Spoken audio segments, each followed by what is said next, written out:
Sir बहुत से mic लोग पास कर आते दो। हैं जो हाँ। एग्रीकल्चर की तरफ अपना रुख नहीं देखते हैं। वो लोग गांव से यहाँ शहर आ जाते हैं, फिर पढ़ाई करते हैं। जैसे सर मैं भी सिविल सर्विस एस्पिरेंट हूँ। तो सर मैं चाहता हूँ कि अगर मेरा सिविल सर्विस में नहीं होता है तो मैं अपनी एग्रीकल्चर की तरफ मुँह उधर ही मतलब देखूंगा। हो सकता है सर इससे कुछ लोगों को जॉब भी मिले। सर जैसे गांव में मेरे पास सर ज़मीन है, मतलब पापा के पास। तो सर वहाँ बटाई सिस्टम चलता है, मतलब ज़मीन आपकी होगी और उस पर खेती दूसरे लोग करेंगे, बट आपको इन्वेस्टमेंट आधी देनी पड़ेगी। तो सर मैं उसको खुद ही ओन करना चाहता हूँ। सर पापा जैसे बटाई पे वो चीज़ देते हैं। तो सर जैसे कैश क्रॉप की फार्मिंग होती है, अभी सर गांव के लोगों को ज़्यादा कैश क्रॉप्स के बारे में पता नहीं है। तो वो लोग गेहूँ, चावल, जौ ऐसी मतलब फसल पैदा करते हैं जिससे उनको मैक्सिमम 3-4 लाख से ज़्यादा का एनुअली मतलब प्रॉफिट होता ही नहीं है। बट सर कैश क्रॉप की शुरुआत मेरे गांव में मेरे पापा ने की थी, जिसमें बनाना फार्मिंग से स्टार्टिंग की गई थी। तो सर जैसे अगर हम 50 बीघे में कैश क्रॉप्स बनाना फार्मिंग करते हैं तो सर मिनिमम सर अगर 1000 का भी रेट जाता है तो सर 50 लाख आ जाता है। बट सर बटाई सिस्टम चलता है तो उसकी वजह से 25 लाख सर नेक्स्ट पर्सन को चला जाता है जो खेती कर रहा है, जबकि सर ज़मीन टोटल मेरी है। सर मैं इसको ऐसे करना चाहता हूँ कि मैं उसकी जगह पे सर जैसे एक इंसान को दे रहा हूँ, उसके पूरे घर वाले मिलके उसमें खेती करते हैं। बट मैं चाहता हूँ कि मैं कुछ 5 या 6 लोगों को हायर करूँ जो मेरी ज़मीन पर काम करें, मैं उनको सैलरी दूँ लाइक 20,000 या 30,000। सर इस हिसाब से सर 6 लाख मैक्सिमम चल जाएगा उनको। तो इस हिसाब से सर जो 50 लाख में मेरा जो परसेंटेज आएगा वो 44 लाख का आएगा, जो कि मुझे 25 मिल रहा है। तो सर मैं इस हिसाब से देखना चाहता हूँ। एक बात बताओ, जी आपके माइंड में इतने अच्छे से सब कुछ चल रहा है, इतना कुछ आप देख चुके हो, इतना कुछ आप देख रहे हो, जी फिर यूपीएससी की तैयारी क्यों कर रहे हो? सर फैमिली प्रेशर सर शुरू से ही आ गया, क्योंकि सर शुरू से जब कोई बच्चा टॉपर हो जाता है तो उसके ऊपर रिश्तेदार, घर वाले सब ऐसे बना देते हैं कि नहीं ये तो कर ही लेगा, इसके हिसाब से तो इसको तो जिले की सबसे बड़ी नौकरी मिलनी चाहिए। सर मैं छोटा था तो मेरे पापा हमेशा ऐसे बोला करते थे कि तुम्हें जिलाधिकारी बनना है। सर वो ये भी नहीं जानते थे कि सिविल सर्विस का एग्ज़ाम देना होता है। तो मैं 5th स्टैंडर्ड में जैसे आया तो सर मेरी फर्स्ट पोजीशन एक मेंटेन हो गई कि मैं फर्स्ट ही आता था। तो वहाँ से सर वो चीज़ होने लगी ना, मैं भी सबसे कहने लगा कि हाँ मैं डीएम बनूंगा, डीएम बनूंगा। बट सर जब हाई स्कूल पास किया तो अब सर वो एक कमिटमेंट हो चुकी थी लोगों से कि हाँ अब मुझे डीएम ही बनना है। सर मैं पीछे भी नहीं हट सकता कि मैं क्लास का टॉपर हो गया, अगर मैं ये बात कहूँगा कि मैं नहीं कर रहा तो बाकी लोग क्या कहेंगे, और फिर सर मुझ पर प्रेशर एक्स्ट्रा आएगा। तो अभी आपका पहला अटेम्प्ट है या सर कितने मेरा अटेम्प्ट अभी दे चुके पहला हो? अटेम्प्ट भी नहीं हुआ है, 2026 में मेरा पहला अटेम्प्ट है और मैं अभी से प्रिपरेशन कर रहा हूँ। कहीं से कोचिंग आपने ज्वाइन कर लिया सर है? कोचिंग अभी इसी मंथ में ज्वाइन करनी है। स्कॉलरशिप टेस्ट दिया था, उसमें मुझे 50% स्कॉलरशिप मिल गई है। और वो कोचिंग की फीस कितनी है? सर कोचिंग की फीस 2.35 लैक्स थी, जो सर आई थिंक अब सर वो 1.5 लैक्स के समथिंग हो गई है।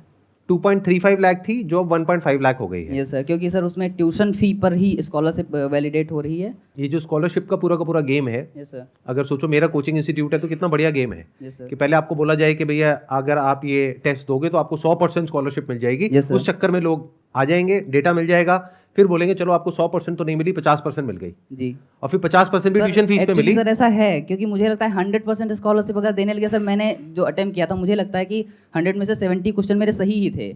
बट सर 100 में 100 तो किसी के सही होंगे नहीं, क्योंकि यूपीएससी ऐसे क्वेश्चन ही पूछता है कि आप कितने भी पढ़ाकू हों आप 100 अटेम्प्ट कर ही नहीं सकते। तो सर उसमें से मुझे लगता है अगर 100 मिली भी होगी किसी को तो एक दो चेहरे बनाए गए होंगे कि केवल दिखाने के लिए। दिखाने के लिए कि हाँ इनको 100% मिली है, बट एक्चुअली में आप पूछोगे ना तो किसी को 100 नहीं मिली होगी। तो 1.5 लाख रुपए आप एक साल का वहां पे देने वाले हैं एक जी। अटेम्प्ट के लिए।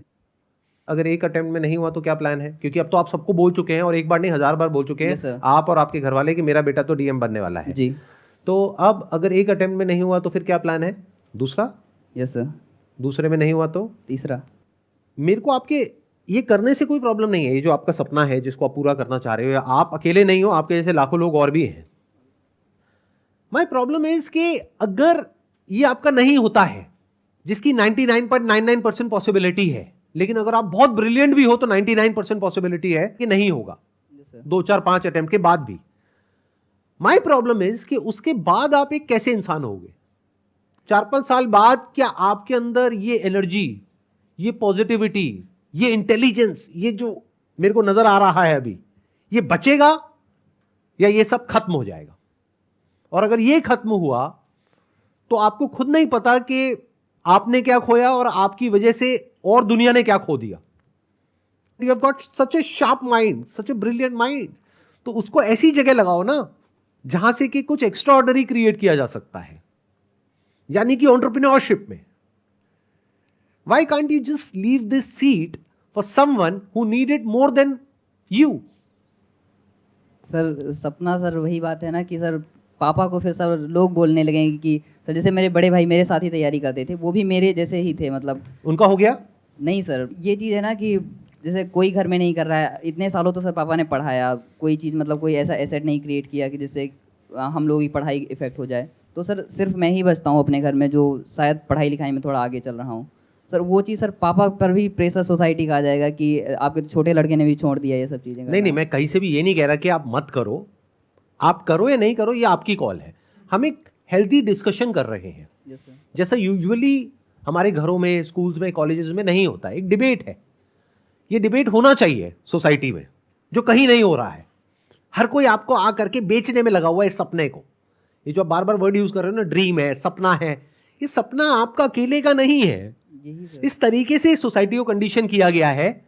और मजे की बात क्या है, सिर्फ पुरानी जनरेशन को नहीं, ये वाली जो जनरेशन है, यानी आप लोग युवा हमारे देश का, उनका भी इतने तगड़े तरीके से ब्रेन वॉश किया जा रहा है जिसकी कोई हद नहीं है। मतलब ऐसी ऐसी वेब सीरीज है, ऐसी ऐसी मूवीज है, इस तरीके से इंटरनेट पे इन चीजों को फैलाया जा रहा है as if this is the only option that is there. All I can say is never be under confident in your life and never be over confident. ये दोनों मरते हैं। अभी आपको मेरी बातें समझ नहीं आएंगी क्योंकि अभी एज ही ज्यादा नहीं है आपकी, 19 साल है। जब 40-45 साल के हो जाओगे तब ये बातें समझ आएंगी। तब देख लोगे ना अपने आसपास में लोगों को बर्बाद होते हुए। ये ओवर कॉन्फिडेंट वाले सब मारे जाते हैं, अंडर कॉन्फिडेंट वाले भी वहीं के वहीं रह जाते हैं, ज्यादा कुछ कर नहीं पाते हैं।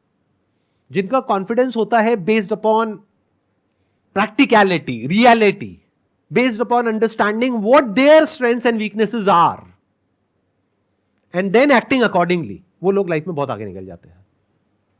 अभी आपके अंदर एक फायर है जिसको मैं देख पा रहा हूं, बट ये फायर जो मुझे नजर आ रही है ये हर एक में नहीं होती है, बहुत कम लोगों में होती है। और अभी तक जितना मुझे समझ आया है उसके बेस पे entrepreneurship is something which is actually right for you. But करोगे क्या और क्या नहीं, दैट्स योर कॉल। अगर फार्मिंग में आप कुछ एक्स्ट्रा ऑर्डिनरी कर जाते हो, and the interesting part is you have got all the resources. आपके फादर के पास में लैंड है, पैसा है, आपके पास में दिमाग है, बट कर क्या रहे हो अभी? दिमाग कहां चल रहा है? ये सपना, मेरा सपना, मेरे घर वालों का सपना। और जैसे अभी आप सोच रहे हो ऐसे ही इस वक्त लाखों लोग सोच रहे हैं। सर क्या ऐसा नहीं हो सकता कि आईएएस बनने के बाद अगर इनका पर्सनल मैटर ना हो, इनका समाज में मैटर हो, तो ये ऐसा भी कर सकते हैं कि आईएएस बनते हैं और उस जमीन को जो कह रहे हैं ऑथराइज कर देते हैं, अधिकृत कर देते हैं, उसके बाद वहाँ पर फार्मिंग करवाते हैं लोगों से पैसे देके। बट ये होने की पॉसिबिलिटी क्या है आप बताओ मुझे। 0 पॉइंट समथिंग। ये बिल्कुल ऐसा है कि मैं आपको बोलूं कि लॉटरी की टिकट है जिसके लगने के चांसेस ये है 0.001% है। अब बार बार मैं आपसे बात कर रहा हूं कि भाई ये लॉटरी की टिकट है, स्पेकुलेशन है, समझो, इसकी अदर साइड को भी देखो। और सिर्फ लॉटरी की टिकट है तो प्रॉब्लम नहीं है, क्योंकि उसमें सिर्फ पैसा लग रहा है, 100, 200, 500 रुपए, 1000 रुपए। यहां आपकी जिंदगी लग रही है। हमारे देश का जो युवा है, ये जो आपकी प्राइम एज है, ये जो आपका प्राइम माइंडसेट है, वो लग रहा है, वो स्टेक पर है। Can't you see that? अभी तक मैंने जो भी कहा उससे क्या समझ आ रहा है आपको? कुछ आ रहा है माइंड में, या अभी भी यही है कि यार 2-3 अटेम्प्ट तो मैं दे ही देता हूं, उसके बाद में देखेंगे जो करना है? सर वो मेरे पास जैसे लैंड है सर, मैं उस पर कभी भी खेती शायद सर स्टार्ट कर सकूँ, बट सर अटेम्प्ट शायद मैं देना चाहता हूँ। सर एक्चुअली इन्होंने कहा कि 5 या 10 साल बाद जब इनका सपना पूरा हो जाएगा तो ये एंटरप्रेन्योरशिप स्टार्ट करेंगे, बट उसके बाद इनके घर वाले इनको छोड़ने देंगे? जैसे I am also from SRCC। मेरे पापा का सपना था कि उनकी बेटी SRCC में पढ़े, फिर उनको ये भी था कि अब CA भी वो करे।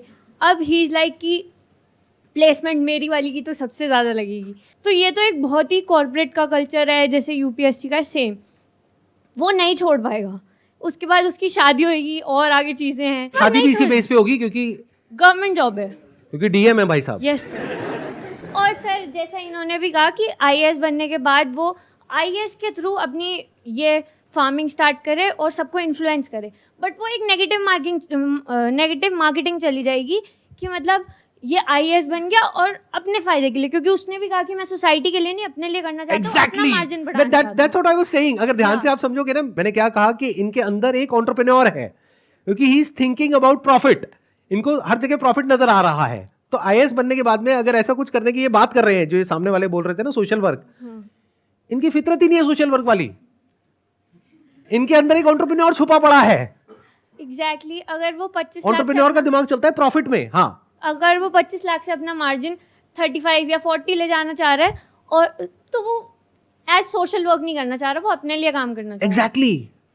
तो he is meant to be an entrepreneur but programme to be an aspirant, not even क्योंकि वो तो एक बहुत दूर का सपना है। आई थिंक मेरी भी एडवाइस उनको यही होगी कि अगर उन्हें अभी करना है तो उन्हें करना चाहिए, क्योंकि एक बार ही स्विच लेने में बहुत बहुत प्रॉब्लम होती है। अगर कुछ अलग से करो तो वो हाईलाइट भी होता है और लाइफ में कुछ अलग दिखता भी है। अरे आपको खुद को मजा आता है जीने में, एज सिंपल एज दैट।